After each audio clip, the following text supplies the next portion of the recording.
Hey guys, welcome back to a new video. I'm Stephanie West. I'm a licensed counselor here in the state of Michigan and owner and operator of In Progress Counseling. Today we're going to talk about an excited utterance that certainly works against us. And I was actually with a client the other week as they were preparing for spring break. We used the kind of the visual imagery of like a wet noodle of a human that just can't keep their form, and they're just like, it's too hard. And we really had a sense of that as she was kind of talking about preparing for spring break, just total abdication of any adult kind of decorum at all. She just wanted to give up, right? She's like just fatigued and overwhelmed and things are too much. And so we had some fun with kind of the visual imagery of kind of a wet noodle just throwing herself around the furniture, and her kids are watching, and she's just lamenting in her 30-something brain, or even outright just lamenting to everyone who will hear her that things are just too hard, right? And we're talking about things like packing suitcases and travel arrangements, and it's like, is that too hard? No. Am I overwhelmed, fatigued, really just kind of done with today? Yeah, that's probably true. But one of the things we trace through is why accuracy in language matters so much. Think of what happens when I say to myself that something is too hard, it's too difficult, which actually is translating into I'm incapable of executing whatever this is. So she and I are talking very lightheartedly about, are you actually incapable of packing a suitcase? Are you actually incapable of going on vacation? Are those really true?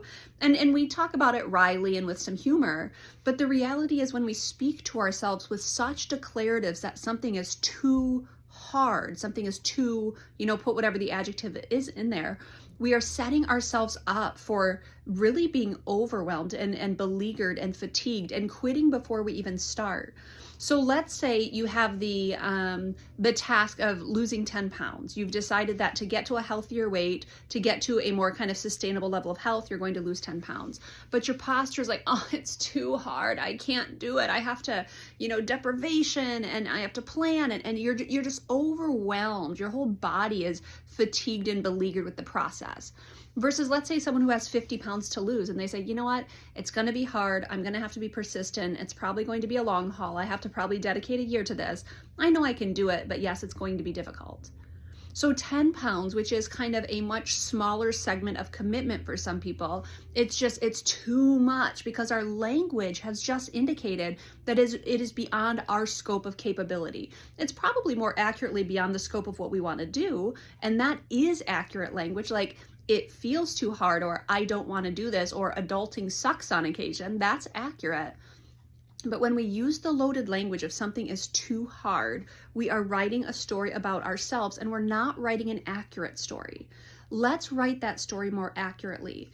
Let's say theoretically it's that 50-pound weight loss, and that does feel like a big commitment. It feels like a big deal. Even then we would say, wait, the goal at the front end isn't to lose 50 pounds. The goal at the front end is to get started.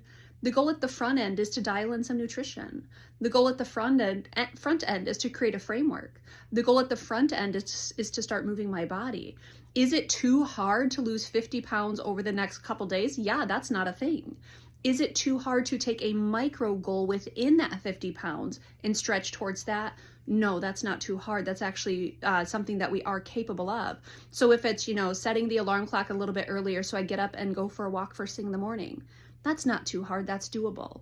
Over time, that habit probably gets me towards a 50-pound weight loss as I pull in more healthy interventions, right?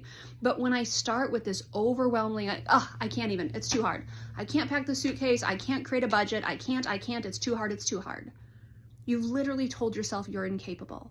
Maybe you're incapable of doing the big ask up front. Losing the 50 pounds right now, probably too big, because that takes time and intentionality, and it kind of takes commitment over the long haul.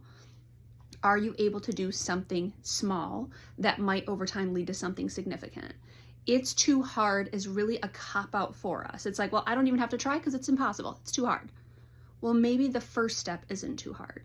Maybe the first step is the very next thing I need to be doing. I need to do what I know is right. That kind of orients me towards my goals.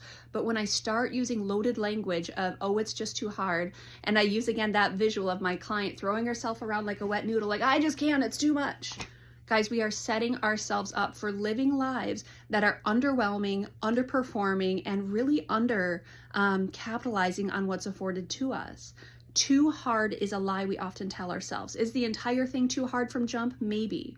So we make the steps smaller, we make the steps more manageable, we orient ourselves in a direction and we move in that direction over time. Don't sell yourself the lie that something's too hard. Does it take a lot of work? Probably. Does it take a lot of consistency? Yes. Does it take a lot of, proactive thinking and a lot of diligence? Probably. That's not too hard, man. That's life.